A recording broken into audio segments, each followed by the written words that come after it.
Welcome to this week's episode of the Quantum Business Queen podcast. I'm so excited you're here. And without wasting any time, we're just going to dive straight in.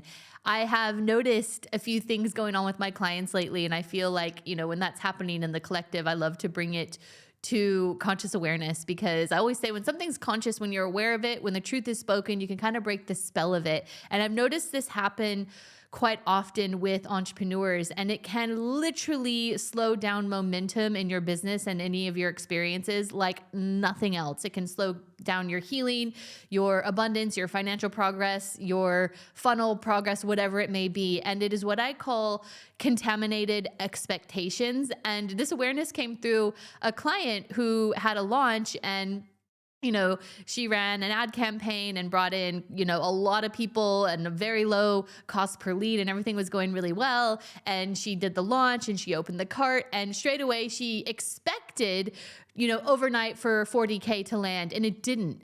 It didn't. Things were landing, calls were booking, clients were coming through, but because her expectation was that, overnight she's going to have 40K land, and it didn't, that contaminated her whole experience. It put this lens of failure on her when actually everything in the launch was really, really working.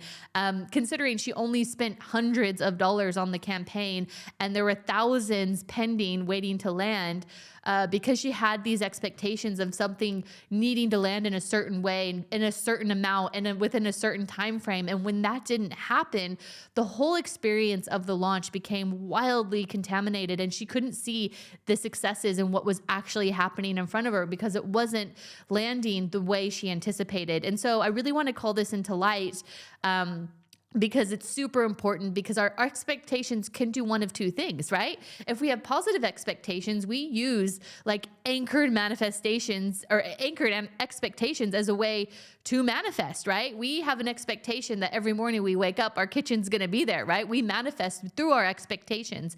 However, what happens with our manifestations, if we believe something to be true, if our subconscious is speaking something, our mind is desiring something, we desire to have 40K, we're feeling really good about the launch, it's going to land, it's going to happen, or whatever, we're telling ourselves these stories.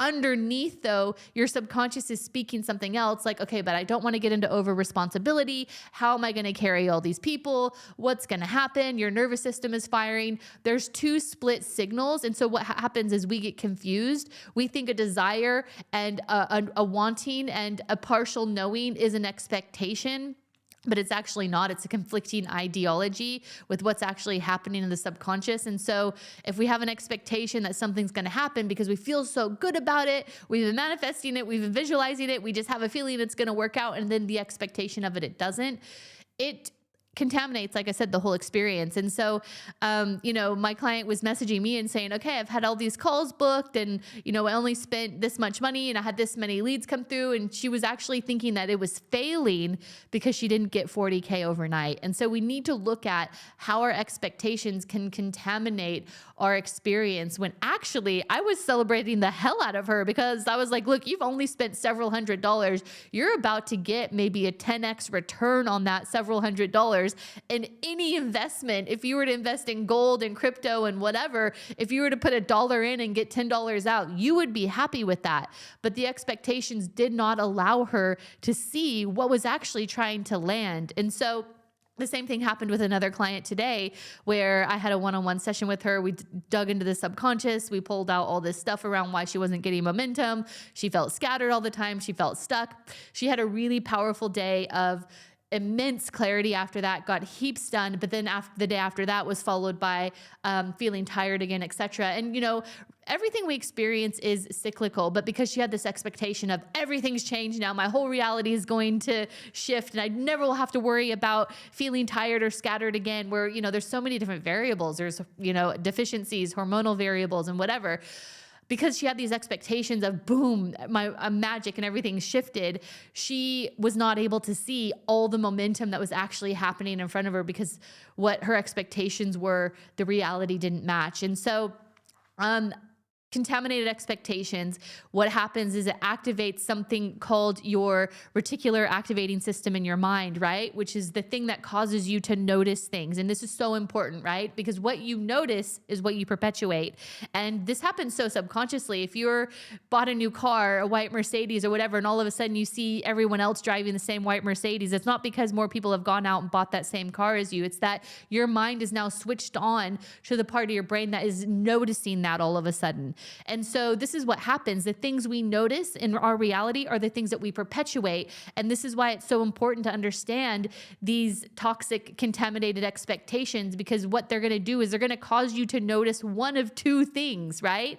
It's going to cause you to notice when things are going really well and things are landing. Maybe it didn't happen exactly the way I thought, but all these calls are booking in. People are wanting to work with me. It wasn't the 40K overnight, but maybe it's the 40K over a week. Either way, I'm still happy with that, right? So you have to notice the things. You have to understand the meanings that you're plugging into what you notice, because this is how you perpetuate manifestations. This is how you either perpetuate progress or perpetuate being super stuck. So the other thing the reticular activating system can do is activate this fear-based awareness of, oh shit, I didn't get 40K overnight. Oh my God, this is failing. And you notice then the meanings that you're plugging in because your expectations had contaminated the meanings because it didn't land exactly the way you expected. And so it's all in the meanings. Now you're noticing because your nervous system wants you to notice. It doesn't want the rug to be pulled out from under you. So it's going to make you notice all the places that things aren't working. But again, where focus goes, energy flows. And if you're focused on what exactly didn't meet your expectations because it's not working, the not working is the meaning that you have plugged into it. Well, guess what? You perpetuate stuckness, you perpetuate the lag, you perpetuate the pending energy because you've plugged meaning into this contaminated expectation. So in these moments, you can do one of two things, because we were experiencing, when I say we, me and my client, two different realities of this launch, right? Like I was celebrating the hell out of her. She'd only spent several $100s. She had all these calls booked in and thousands pending wanting to land based on one masterclass in only 2 weeks, right? So I was like, oh my gosh, like if you look at this from this external perspective, this is a winning launch. People are saying they want this. This is a massive win, to where she was living in a totally different reality and was like kind of wanting to throw in the towel. Like, I don't know, this isn't happening for me. Like, I don't know if I could do this, Sarah, you know? And so it's so important to witness in those moments what is actually happening. Reverse engineer the story and where it's coming from. Reverse engineer the meaning that you are deliberately choosing to give it. And I want to say you are deliberately choosing it because you need to take responsibility over the meanings that you're plugging into an experience, because that plug holds an energetic frequency. You have to think of it this way. Every time you give an experience a meaning in your reality, you're plugging that meaning into your energetic grid, and every meaning holds a chord, a frequency. And if your grid is only so big and you're plugging meanings of energetic frequency into that grid, the universe will just match that frequency and return it back to you in your experience. And so your meanings are the way you create. So you have to be so hyper focused and hyper aware of the meanings that you're giving things. So number one, you got to be very aware of the expectations. And if it doesn't land the way exactly you expected to, what you're going to make that mean. Number two, switch on that reticular activating system to notice all the good things that have happened, right? Our nervous system wants to notice all the bad. Our ego wants to notice all the bad, and we don't poo-poo that because it's just our way of protecting ourselves. But we have to switch on to noticing, oh my God, what is working? People are responding to this. The market is giving me feedback that they want this. Clients are booking in calls. The money is landing. I'm getting a 10x return on an investment. In any unbiased way of looking at it, that is a good result, right? But if you're anchored in fear and worry and your reticular activating system is switched on to noticing everything is bad, you will easily throw in the towel. You'll want to give up in business. You will make it mean that maybe this wasn't meant for me because you didn't make 40K overnight. And so again, I want to make you hyper aware of this because in any situation, this could be the very linchpin as to why you get wild momentum in business. So for me, some of my successes felt like a fluke. Like, how did this land? It's because I wasn't attached to needing it to be a certain way, to look a certain way, to land in a certain way. I was in total flow and trust, knowing that the reality that I'm calling in is already done. I'm just calibrating and I'm acting in alignment to make sure that I can anchor that reality into physicality. So it's super, super powerful, right? This is one of the biggest ways entrepreneurs get stuck in business because of contaminated expectations. And I see this at every level. I see this at every single level. But it is also another way you create a massive glass ceiling for yourself, because if you have these contaminated expectations, you're never going to want to scale. Your nervous system will not say it's safe, because why would you want to put this yourself in a place of failing again, right? That's the meaning that you've given it, when ultimately it's all data, it's all feedback. We tweak and pivot and expand and scale from the data that we're given. So that's all you make it mean, right? That's all you make it mean. So you can give yourself your power back when you take back the meanings and really be super deliberate. If something feels really freaking uncomfortable in your body, it's because of a meaning that you've created. And so the way you can be a deliberate creator is to deliberately sit in this and be like, well, what did I make this mean? Where did this meaning come from? It came from a past experience. And it is just a meaning, right? It's just a meaning.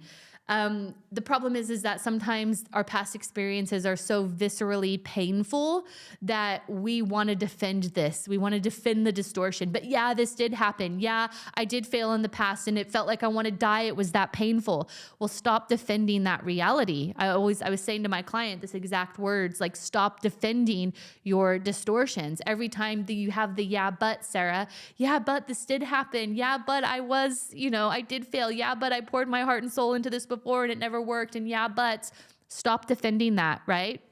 I told my client this story where, and you might have heard this if you're a longtime listener, where I was working in a job in the Silicon Valley. It was a corporate sales role, and I did really well for the first 18 months. And a small town country girl coming from, a very tiny town in Northern California to working in the Silicon Valley, which was wildly cutthroat.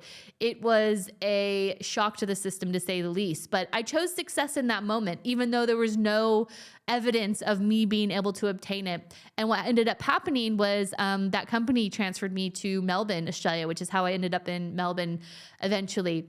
And they said, well, Sarah created success in that environment. Of course, she's going to be able to do it again.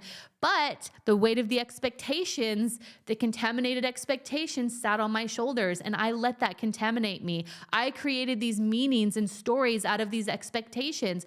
Oh my God, there's so much resting on me. Oh my gosh, everyone's watching me. They have their eye on me. They're thinking that I'm the one that's going to create success for this division. And the wild thing is what ended up happening was I did not create success. And it was wild because Melbourne was such a laid back environment. It was so much easier to work in a Melbourne environment versus a Silicon Valley environment. And I stayed up late. I worked weekends. I worked past the office hours. And I poured my heart and soul action wise into this job, and it wasn't working, right? It wasn't working. And so it was a weird moment where, at this point in time, I didn't know anything about energy. And I remember walking to work, and I didn't pass probation, by the way. I was nearly on my way to being fired in Australia, when it's like, how the hell is this my life when I created all this success in the Silicon Valley? And it was like something tapped me on the shoulder a morning. It was a visceral experience. I was walking to work, and there was like a voice that said, Sarah, you're choosing this. You're choosing to fail. You're choosing to carry these toxic, contaminated expectations. Nobody said that to you. You've created these stories, right? Nobody said the success of this division is on your shoulders. Nobody said to you, everyone's going to be watching you. You've created those meanings. And the voice said, you know what it felt like when you chose success in the Silicon Valley, when there was no evidence that you would ever be able to achieve it, but you did. You have to choose it again. You have to choose success again. So if you don't deliberately choose success, you are deliberately choosing to fail. And nobody ever deliberately chooses to fail. But in those moments, I was deliberately choosing those meanings that nobody gave me. I made them up. I was deliberately choosing contaminated expectations, and I was carrying the weight of those contaminated expectations on my shoulder to the point it fucked up, excuse my language, my whole frequency. There was no action that could override it either. There was zero action because I was putting my heart and soul into all of it. And so in that moment, I had to stop defending that reality. I had to stop defending that distortion, even though it was painfully visceral. Everything was riding on me making sure this job was a success. Otherwise, I was going to be kind of deported from Australia and sent back to America because my visa was resting on this job. And so I had to stop defending that narrative and deliberately choose a different one, even though my whole body was screaming, no, this isn't safe. This is what your experience is. This is what the evidence is. So I had to choose beyond that. And I started telling myself I'm an explosion of success. Literally, I will never forget that one-liner. Even though it was not true, even though there was no evidence to support it, I chose beyond it. I stopped defending those expectations. I stopped defending the reality where I was failing, and I chose beyond it. This is you choosing beyond the evidence, and this is you getting your power back. And so what happened from there was I just started telling myself that same sentence over and over and over. I'm an explosion of success, and you could borrow that one too if you need it. And what happens is neurologically, right? You start making new neurological pathways in your brain. And what I didn't realize was happening back then is I was doing that. I was making new neurological patterns, hardwirings in my brain that I was an explosion of success. And what happens when you do that, number one, you're going to switch on the reticular activating system. You're going to cause yourself to notice all the positive things, the things where you are successful. Number two, you're going to create something called a subconscious loop where there's a narrative looping underneath the conscious awareness, underneath the surface that you are an explosion of success. Number three, the other thing that this does is this creates your dominant thoughts are rewarded with dopamine. So you actually become addicted. You get dopamine hits by way of your dominant thought. So if you're not having a dominant thought of something positive, something good, a dominant thought of your vision of success, you are going to be rewarded for your distortions. If your dominant thoughts of, oh, woe is me, I'm the victim, everything is not working out for me, blah, blah, blah, blah, blah. Not only are you switching on your reticular activating system to everything never working out for you, you're becoming addicted to that narrative because you're being rewarded by dopamine for that. And so I started interrupting it. I started interrupting that story, the meanings, the expectations, by just bypassing it, right? I didn't defend it anymore. I stopped defending it. I had to deliberately choose what my new narrative was, even though my whole body felt it wasn't the case. But in that, everything bent around me like it has to, no matter what your evidence is. If you choose differently, you tell yourself a new narrative, your reality has to bend around you. Fast forward, I ended up leaving that job 9 years later as a senior business manager, one of the top salespeople worldwide. And this was the largest company in the industry. There were thousands of people within this company. And it was because I chose that, right? It was not the action that got me there. It was me witnessing the contaminated expectations and how that contaminated my whole experience and my whole reality, and then readjusting, choosing differently, and watching my experience bend around that. So next time you're in a launch, next time you're going to put yourself out there, next time you're really ready to go, you're going to put a funnel out or whatever it may be, you need to release the expectations and have positive expectations. I'm not saying don't, but if your reality doesn't land in the exact way you expected it to, do not contaminate the results with meaning. It is the quickest way to slow down your momentum.